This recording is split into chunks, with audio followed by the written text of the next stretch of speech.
La educación financiera suele ser uno de los graves déficits de formación para la mayoría de las personas, algo que se ha hecho especialmente visible, por ejemplo, en el caso de la adquisición de productos financieros de riesgo por parte de personas con escasa formación financiera, como ha sucedido con las llamadas preferentes.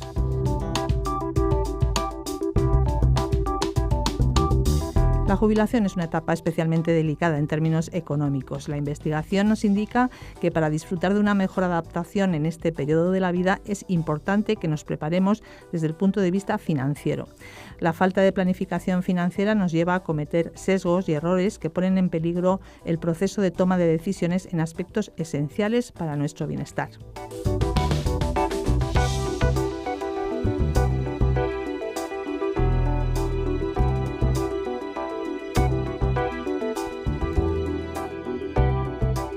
Hablamos hoy de educación financiera para la jubilación con varios especialistas en diferentes áreas de las ciencias sociales. Gabriela Topa Cantisano nos acompaña hoy, profesora del Departamento de Psicología Social y de las Organizaciones de la UNED. Gabriela, bienvenida. Hola a todos. Pedro Raúl Montoro Martínez, profesor del Departamento de Psicología Básica 1 de la UNED, que trabaja, entre otras cuestiones, en temas relacionados con funcionamiento cognitivo y envejecimiento. Buenos días a todos. Gracias, Pedro. José Luis Cairo García, experto en demografía y población, profesor en un Instituto de Enseñanza Secundaria de Geografía e Historia y tutor de la licenciatura de Historia en el Centro Asociado de Madrid de la UNED. José Luis, gracias. Hola a todos. Y Sergio Pérez Martínez, licenciado en Ciencias Económicas. Gracias, Sergio. Hola, y bienvenido días. También. Bueno, para comenzar, Gabriela, estamos ante un asunto de enorme actualidad, como es la jubilación, que hoy nos propones abordar desde un punto de vista poco frecuente, porque lo vamos a abordar desde el punto de vista de la educación financiera.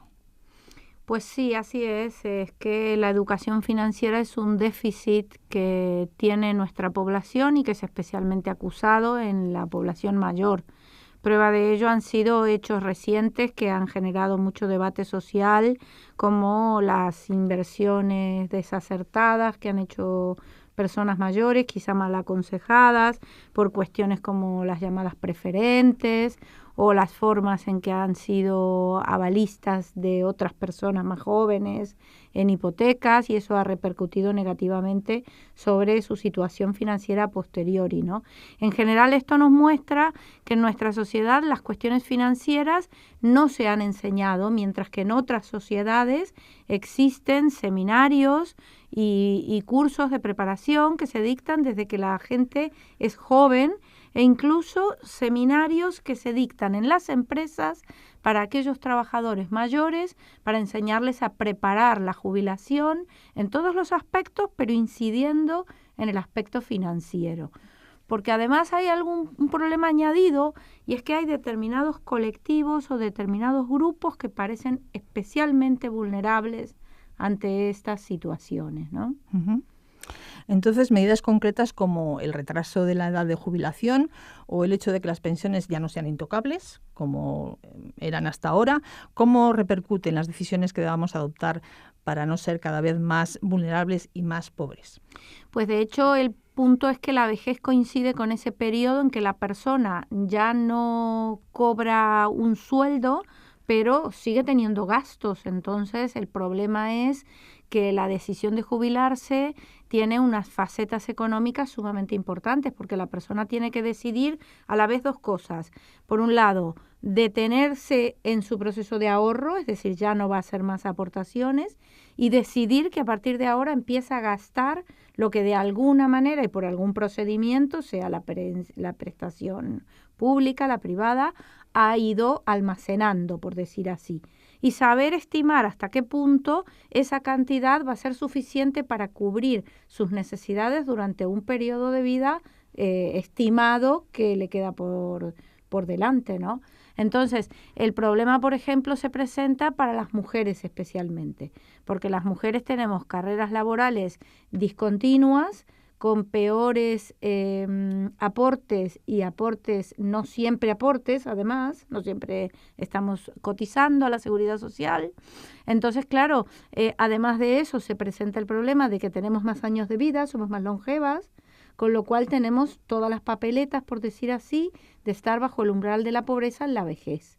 En general, los estudios vienen a decir que la la población, tanto aquí como incluso en Estados Unidos y en otras sociedades, tiene una excesiva confianza en la bondad, diríamos así, de los servicios públicos para atender a sus necesidades, cuando la situación nos viene a plantear que efectivamente es al contrario, y por eso los hacedores de políticas, digo yo, los policymakers, están constantemente planteando en esta época reciente la importancia de algún modo volver a situar la responsabilidad de la planificación sobre los individuos, en gran medida, ¿no? De acuerdo. Y José Luis Cairo, ¿qué aporta la geografía sobre esta situación que nos ha comentado Gabriela, así en general? Hombre, yo creo que el aporte principal de la geografía en un momento es ser crítico con la perspectiva que nos presentan. Y nos presentan como la geografía como algo neutro, como algo matemático y de esa manera como algo inexorable. Las conclusiones no se pueden discutir. Y yo creo que desde entrada tenemos que decir que la geografía es una ciencia que estudia el espacio, pero que el espacio no es neutro, es un espacio de relaciones sociales, políticas, donde hay agentes económicos que quieren ejercer más o menos influencia. Entonces, desde ese punto de vista, tenemos que ser críticos con las propuestas que nos hacen y que nos dicen no hay nada que hacer, desde el punto de vista científico es lo único que nos queda. Entonces hay que poner en cuestión esa especie de determinismo demográfico con el que nos están bombardeando constantemente. En cierta medida sí, porque es cierto que ha habido una transformación demográfica, que ha habido un crecimiento demográfico, eso se puede explicar por el modelo demográfico. Pero también es cierto que lo que vayamos a hacer con la situación que vamos a tener dentro de unos años, que es la de un envejecimiento poblacional, requiere de valoraciones geográficas y requiere luego decisiones políticas. Y esas decisiones políticas no son siempre inexorables y en una única línea. Entonces tendremos que debatir en qué medida vamos a tener que llevar adelante y resolver esos cambios. ¿Que vamos a tener una población con mayor cantidad de años? Sí. ¿Que el porcentaje de la población mayor de 65 años en un determinado momento superará la mitad de los jóvenes y eso hará que nuestra situación de la población en Europa, en España, sea una población envejecida? Eso también es cierto. Ahora, ¿qué vamos a hacer con las pensiones? ¿Cómo lo vamos a pagar? ¿Cuál va a ser el sistema? Eso ya no lo dice la geografía solamente. No lo dice la política. Lo tendrá que decir la política con los datos que le pueda ayudar a dar la geografía y otras ciencias sociales, como en el caso de la psicología. También en geografía decimos que el espacio, al ser un espacio vivido, es un espacio percibido. Entonces, ¿cómo percibimos nosotros esa situación de envejecimiento poblacional? ¿Qué oportunidades nos da ese envejecimiento poblacional? No solamente nos da una situación de peligro o de tener que tener precauciones, también es un momento de oportunidades. Tenemos una población formada en una capacidad de producción, pues a lo mejor lo que tenemos que prever es tener una mayor productividad para poder generar un ahorro que en el final de la vida sea suficiente para vivir adecuadamente y no pensar únicamente en que tenemos que alargar la vida laboral o recortar las pensiones. No es el único camino. ¿Y la economía qué dice en este sentido? Sergio. Pues yo también estoy con José Luis. Esa productividad a la que hace referencia es el Producto Interior Bruto. Si nosotros aumentamos la capacidad de generación de ese Producto Interior Bruto, haremos que ese escenario tan desfavorable se pueda convertir en favorable y podemos convertir el sistema retributivo actualmente. Según datos reales, ahora mismo estaríamos en 14 millones de personas, de españoles que dependen de la administración pública. Hay 13.900.000 que dependen del sector privado. Entonces, esa situación tiene que cambiar. Ese escenario es desfavorable por completo. Entonces, a largo plazo, no sabemos lo que sucederá, pero demográficamente todo apunta a lo que dice José Luis, pero económicamente el escenario tiene que cambiar. O sea que objetivamente sí que hay algunas verdades o incuestionables que desde la ciencia económica, desde la geografía, nos están advirtiendo de una situación grave y preocupante. Yo creo que sí, yo creo que tenemos que tener en cuenta que es verdad, el envejecimiento poblacional es un dato. cuando la generación del baby boom tenga sus 60, 65 años, es decir, la gente que nació en la posguerra mundial en Europa y en el caso español, que se retrasó ese baby boom unos años, pues cuando estemos en el año 2020, 2025, esa generación numerosa, cuando esté en edad de jubilación, pues va a ser un problema un problema a solucionar, no un problema irresoluble, pero digo, es un hecho que van a estar ahí. ¿Y qué vamos a hacer con ellos? ¿Cómo lo vamos a hacer? O sea, yo estoy en la línea de lo que estábamos comentando, de mejorar la productividad, incorporar a la mujer al mercado laboral plenamente, no como está ahora a tiempos parciales, que es la primera que entra, la primera que sale en una crisis y la última que se reintegra en un crecimiento económico, pues eso también es desfavorable para el Estado. Si esas mujeres pudieran incorporarse a un mercado laboral de una manera normal, homogénea, pues ya con eso habría un índice de riqueza mayor que se permitiría generar también ahorro para la jubilación. En todo caso, hablamos de recursos escasos que hay que administrar de forma cada vez más eficiente y que a nivel individual implica ser capaces de tomar una serie de decisiones adecuadas. Pero Pedro Montoro, psicólogo y especialista en funcionamiento cognitivo, ¿sabemos hacerlo? ¿Somos lógicos? ¿Somos racionales los seres humanos a la hora de pensar en todas estas cuestiones? Pues sí, la verdad es que, Maite, podemos partir del hecho de que no hay duda de que el ser humano es un ser pensante y reflexivo, pero porque pensamos mucho, no realmente porque esa cantidad de pensamiento siempre se traduzca en calidad del mismo, y es muy conocido que habitualmente caemos en errores y en falacias del pensamiento.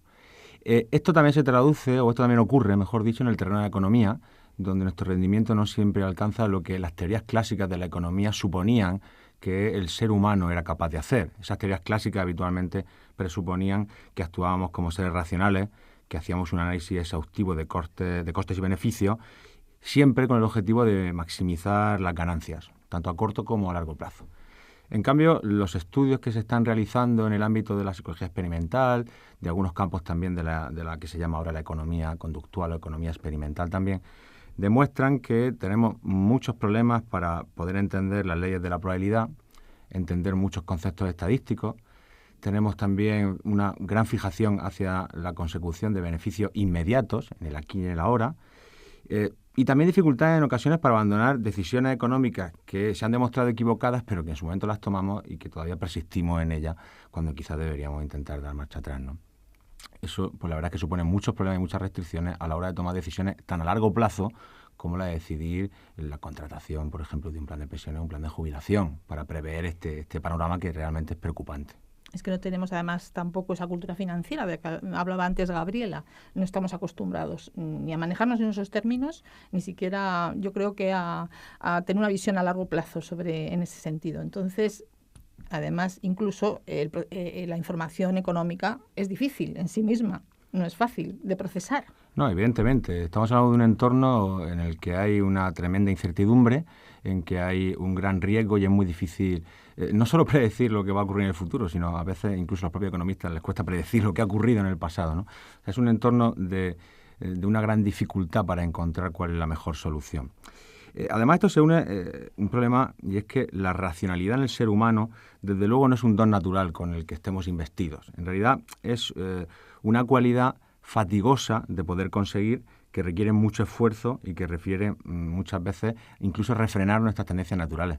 Ahí donde, sin duda alguna, entra en juego la importancia de esa educación financiera que debería darnos la capacidad no solo de tomar nuestras decisiones, sino también de valorar de manera crítica los consejos o sugerencias que nos pueden hacer expertos en la materia.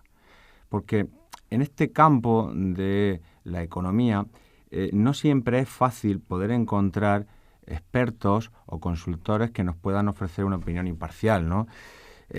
También porque muchos de ellos trabajan para empresas que tienen su propio plan estratégico. Entonces, deberíamos tener la capacidad de poder entender esos conceptos, en primer lugar, poder entender lo que uno está leyendo, saber lo que está firmando, poder analizarlo de manera crítica, y de esa manera, pues también quizás no se generaría esos procesos luego de desconfianza, como antes comentaba Gabriela, con estos sucesos que han ocurrido en los últimos años, ¿no? Con el tema de las preferentes, ¿no? Que es un buen ejemplo. De esa manera podríamos tener un mejor uso de la opinión del experto, siempre comparándola con los conocimientos que nosotros hemos podido adquirir. La verdad es que el panorama no es muy positivo, pero de todas maneras yo creo que también la crisis nos está sirviendo un poco para tomar conciencia de todas estas cosas. lo de las preferentes, por ejemplo, en fin, y lo de la incertidumbre que nos produce a todos, lo de la jubilación, las pensiones, los mensajes que nos vienen todo el rato de los medios, ¿no? Sergio, ¿es verdad que hay mayor interés ahora por manejarse mejor y por conocer más a fondo y por informarse en este tema financiero? Yo creo que sí, vamos, las últimas tendencias, aparte de lo que hemos hablado de que la educación financiera y la formación de negocios de las personas es nula, sí que la persona se tiene que formar cada vez más en esta cultura financiera. Decía Hoichi Ito, que es, así no le sonará, pero es el cofundador de empresas como Twitter o Flick, que le preguntaban que dónde era más probable generar una buena inversión. Entonces él nos decía que ni en bolsa, ni en propiedades, ni en casa, ni en coches, lo importante es invertir en uno mismo, en aprender.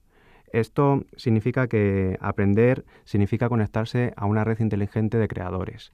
Estos creadores nos pueden hacer ver que aprender es la mejor inversión y que encima nos dice que no pagamos impuestos con la inversión. Es un buen consejo. Es un buen consejo. Entonces, lo que nos quiere hacer ver es que invertir en educación nos dota de una capacidad de crítica a la hora de los sucesos que puedan pasar a lo largo de nuestra vida o de nuestro ciclo vital.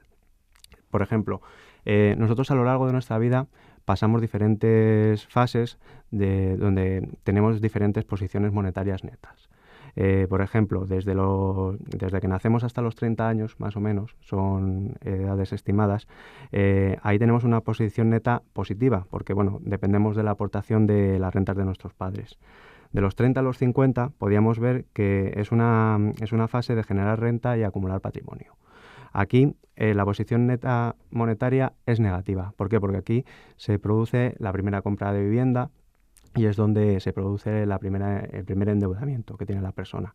En la tercera fase de acumulación, que cada vez se está prolongando más, podemos decir los 50, pero hay gente que puede estar hipotecada hasta los 60 perfectamente. En esta tercera fase sería de acumulación adicional de ganancias. Llegaríamos ya a una fase de preparación para la jubilación, a partir de los 65 años. Esta cuarta fase ya dependeríamos de cómo convertir todo lo que hemos ahorrado en una renta, en un flujo de renta permanente. Entonces, esta posición monetaria a lo largo de toda nuestra vida, los conocimientos que podamos tener financieros nos van a ayudar a saber diferir o a saber encauzar nuestras decisiones a la hora de ahorrar o a la hora de valorar lo que es una buena inversión. Para que sea una buena inversión tenemos que ver pues que el riesgo tiene que ser bajo, que tenemos que obtener unos beneficios a corto plazo, que el plazo de tiempo en lo que se generan estos beneficios también es corto y que los gastos de mantenimiento, por ejemplo, de planes de pensiones o de fondos sean también relativamente bajos. Lo que hablábamos de la rentabilidad. Hay que estimar muy bien la rentabilidad que podemos sacar de cada negocio. Entonces, a partir de aquí, la inversión en uno mismo, en una cultura financiera propia, nos puede hacer no solo avanzar en nuestra forma de pensar, sino en encontrar mecanismos de ahorro válidos y que a largo plazo pueden repercutir en la sociedad. Puede repercutir en la sociedad y en nosotros mismos, supongo, porque la tranquilidad de saber que estás planificando tu jubilación o tus últimos años de vida, la tranquilidad económica que te da, supongo que también influye incluso en la esperanza de vida. No sé si hay alguna relación, José Luis, entre esperanza de vida y situación económica. Supongo que sí. Sí, la hay. Hay estudios en Estados Unidos, sobre todo, muy claros, no solamente entre nivel económico, sino lo que decía Sergio, de nivel educativo, grupos sociales concretos. Es decir, la población negra en Estados Unidos tiene una esperanza de vida menor que correlaciona con un nivel menor de formación y con un menor grado de integración en el mercado laboral, por ejemplo. En una menor medida que la población negra está la población hispana, y los que realmente tienen la mayor esperanza de vida son los blancos que han tenido carrera universitaria y que han tenido el mejor acceso al mercado laboral. Entonces sí que correlaciona, y en orden a lo que decía Sergio, el hecho de la formación personal constante y continua, y nunca mejor en el ámbito en el que estamos de la UNED para poner hincapié en esa tarea, es un elemento que siempre va a ser un capital que la persona va a tener y que va a saber responder. Sobre todo va a saber responder con lo que iniciábamos al inicio, el comienzo de este programa, que era el bombardeo de las tendencias neoliberales que nos muestran como inexorable que el Estado sea pequeño, que el Estado recorte, que el Estado no cumpla con lo que ha dicho que iba a cumplir, porque la gente que se va a acercar dentro de 10 años a la jubilación ha aportado durante 25, 30, 35, 40 años con una promesa de algo que no le van a dar, o que probablemente, si siguen estas tendencias políticas, no le van a dar. Entonces, el poder responder a eso desde un nivel educativo adecuado y saber ser críticos ante esa posibilidad, pues yo creo que es un elemento válido. O sea, el catedrático Vincent Navarro comentaba que este determinismo geográfico se podía responder de diversas maneras. Dinamarca, por ejemplo, las jubilaciones las paga a cargo del presupuesto, no del trabajador que esté en activo. Entonces, bueno, son posibilidades, son decisiones. Decíamos que eran eso, decisiones políticas, no únicamente una clave que no podemos decir que no. Y ya que tenemos aquí al economista, voy a aprovechar para preguntarle si los fondos de pensión privados son una buena opción. Porque, bueno, también se habla mucho, es muy polémico este asunto, ¿no? Por un lado nos bombardean con esos mensajes de que no va a haber suficiente dinero para pagar las pensiones desde el ámbito público, y que, por lo tanto, pues nos llevan directamente a la puerta del banco, ¿no? Para solucionar nuestra situación. Visto el panorama, el sistema tiene que ser mixto. El sistema privado tiene que complementar al público en cuestión de pensiones. Dentro de las alternativas al ahorro privado aparecen los planes de pensiones y los seguros de ahorro para la jubilación. Ahí podemos distinguir los planes de pensiones que conocemos todos, que, por cierto, la Unión Europea ha dicho que son bastante regresivos porque no son, porque favorecen en este caso o benefician a las personas que más ganan por el tema de las deducciones, porque precisamente las personas más ricas son las que más pueden ahorrar y las que más se pueden deducir. Dentro de los planes de los seguros de ahorro aparecen los planes de previsión asegurados y los planes individuales de ahorro sistemático, las PIAs. Este tipo de productos, al igual que los Unit Link, son productos que tienen las aseguradoras que actualmente se están vendiendo muy bien. ¿Por qué? ¿Por qué se están vendiendo muy bien? Porque en este caso las PIAs, los planes individuales de ahorro sistematizado, nos dan muchas ventajas a la hora, sobre todo, de fiscalidad. Gracias a estos planes, uno puede aportar, puede recuperar el dinero en cualquier momento. Las deducciones fiscales son las más altas en el momento. La rentabilidad también es más alta que, por ejemplo, los depósitos bancarios, con la limitación puesta por el Banco de España del 1,75. Pues con estos planes podemos conseguir de un 3 a un 5%. A la hora de rescatar el dinero, ese dinero estaría gravado fiscalmente, pero se reduciría por el porcentaje de edad que tuviera el tomador del seguro. Entonces, todas estas alternativas vienen a decir que si nos preparamos y que si concienciamos a la gente, podemos empezar a ahorrar antes. Una persona que ahorre 50 euros a partir de los 50 años puede ser que tenga a los 65 11.000 euros, pero si los ahorra a partir de los 30, puede ser que tenga 36.000. Entonces, esa mentalidad de ahorrar antes, nunca sabemos lo que nos podemos encontrar. Hace unas horas un amigo mío que se quedó en el paro me decía que en su cabeza no estaba la opción de quedarse en el paro. Pues tampoco está en nuestra opción quedarnos sin jubilación, tal y como la estamos y la conocemos ahora. Pero es un escenario probable.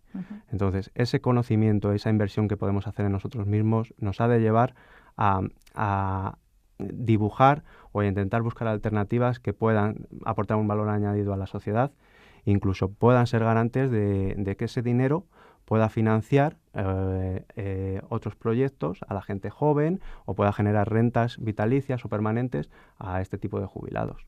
Bueno, nos quedamos con este mensaje, tenemos muy poco tiempo ya, pero me gustaría cerrar con vuestras intervenciones también, Gabriela, José Luis, Pedro, recomendaciones finales o conclusiones sobre este asunto que hemos abordado hoy, sobre la educación financiera para la jubilación.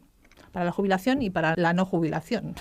Bueno, nosotros hemos encontrado que en este panorama había un déficit y nos hemos propuesto 2 líneas de trabajo con la gente que colabora, una de investigación, hemos solicitado un proyecto de I+D para intentar clarificar qué factores psicosociales influyen en la disposición de la gente para planificar la jubilación desde el punto de vista financiero, y por otro lado, pues nos proponemos en el futuro, ya para el año próximo probablemente o el otro, iniciar algún plan de formación a través de los cursos de enseñanza abierta de la UNED, en el cual brindemos alguna actividad formativa concreta. Uh-huh.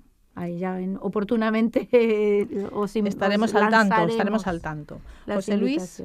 No, yo simplemente creo que tenemos que tener una postura crítica ante la situación y ante las propuestas. Hay muchas propuestas, no tienen que ser solo en una línea, y tenemos que ser capaces, formándonos, de poder tomar decisiones racionales, pero también decisiones coherentes con nuestra forma de ver y con nuestra forma de pensar. No es verdad que haya solo un modelo de Estado ni una sola forma de hacer las cosas. Tenemos que discutirlo y eso es el ámbito de hacer política. Pedro. Bueno, yo quería añadir que a veces quizás lo que es positivo para nuestros ahorros no siempre tiene por qué ser positivo para nuestro bienestar mental.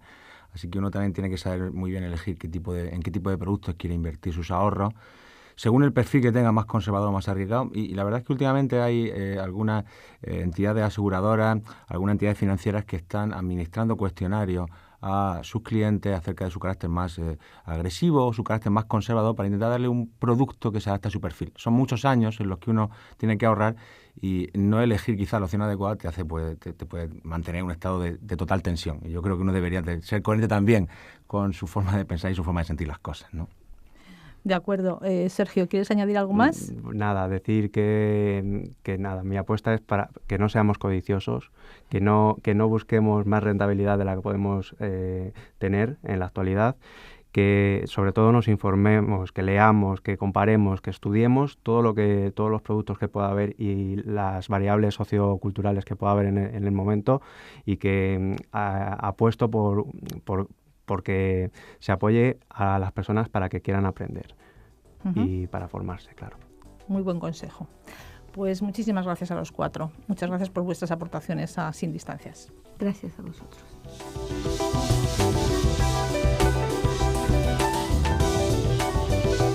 Hoy hemos hablado de educación financiera para la jubilación con 2 psicólogos, Gabriela Topa Cantisano, profesora del Departamento de Psicología Social y de las Organizaciones de la UNED, y Pedro Montoro Martínez, profesor del Departamento de Psicología Básica 1 de la UNED. También nos ha acompañado un especialista en geografía humana, José Luis Caeiro, tutor en un centro asociado de la UNED y profesor de humanidades de un instituto de enseñanza secundaria, y un economista, Sergio Pérez Martínez.